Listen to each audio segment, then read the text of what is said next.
ఓం శ్రీమాత్రే నమః. జై హిందూ ప్రేక్షకులకి అమ్మవారి యొక్క పరిపూర్ణ ఆశీస్సులు లభించాలని మనస్ఫూర్తిగా కోరుకుంటూ, గత వారం నేను అనేకమైనటువంటి ఫలితాలు, రాజకీయ ఫలితాల గురించి అంటే ఆఫ్కోర్స్ 2 సంవత్సరాల ముందే ఏ రాశులకు ఎలా ఉంటుంది రాజకీయ పరంగా అనేది ఆయా నియోజకవర్గాల ఎమ్మెల్యేల వర్గాల లిస్టు నా దగ్గర ఉంది. దాన్ని బట్టి ఆ ఎలక్షన్ ఫలితాలు కూడా చెప్పడం జరిగింది. ఆ సమయంలో కొన్ని నక్షత్రాలను ఉదహరిస్తూ కొన్ని కూడా చేయడం జరిగింది.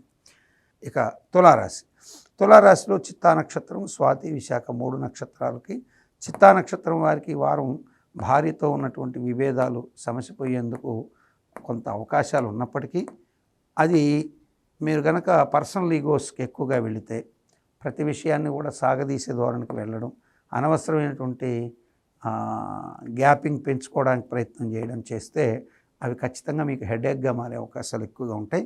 కాబట్టి ఆల్రెడీ మిస్అండర్స్టాండింగ్స్ జరుగుతున్నటువంటి భార్యాభర్తలు ఎవరైనా ఉంటే, భార్యాభర్తల మధ్య ఇదివరకే స్ప్లిట్స్ వచ్చి వాళ్ళిద్దరు పరస్పరం ఒకరికొకరికి తీవ్రమైనటువంటి విభేదాలు నడుస్తుంటే ఖచ్చితంగా ఈ చిత్తా నక్షత్రం వాళ్ళు కానీ, అట్లాగే స్వాతి నక్షత్ర జాతకులు కూడా కొంచెం జాగ్రత్తగా ఉండాలి. ఇక అటువంటి జాగ్రత్తలు తీసుకోకపోతే భార్యాభర్తల మధ్య గ్యాప్ పెరిగే అవకాశాలు ఎక్కువగా ఉంటాయి. ఇక ఆర్థికమైనటువంటి విషయాల్లో కుజుడు దృష్టి ఉంది కాబట్టి స్పెక్యులేషన్స్, షేర్లు, జూదాలు, లాటరీల ద్వారా కొంత ధనం వచ్చే అవకాశాలు అయితే ఉంటాయి.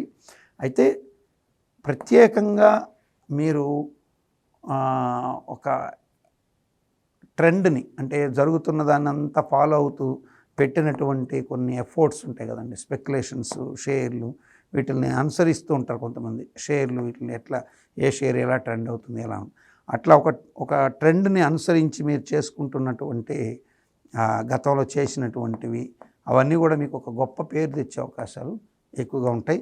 దానివల్ల మీరు ఆర్థికంగా మరింత బలపడే అవకాశాలు ఎక్కువగా ఉంటాయి ఈ యొక్క చిత్తా, స్వాతి నక్షత్రాలు.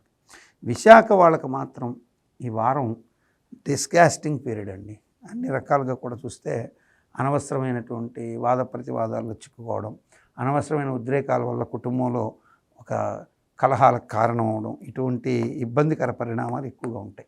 కాబట్టి దీన్ని మీరు జాగ్రత్తగా గమనించి ఆ నిర్ణయాలని కొంత సానుకూలంగా ఉండే నిర్ణయాలుగా ఉండేట్టు తీసుకోవాలి. లేకపోతే ఈ వారం విశాఖ నక్షత్రం వారికి అన్ని విషయాల్లో కొంత వ్యతిరేక ఫలితాలు ఉండే అవకాశాలు ఎక్కువగా ఉన్నాయి.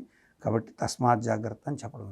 ఇక ఈ రాశివారు దుర్గాదేవిని పూజ చేసుకొని అమ్మవారికి దేవీ ఖడ్గమాలని పూజ చేయించుకోవడం మంచి శుభాన్ని కలిగిస్తుంది తులారాశి వారికి.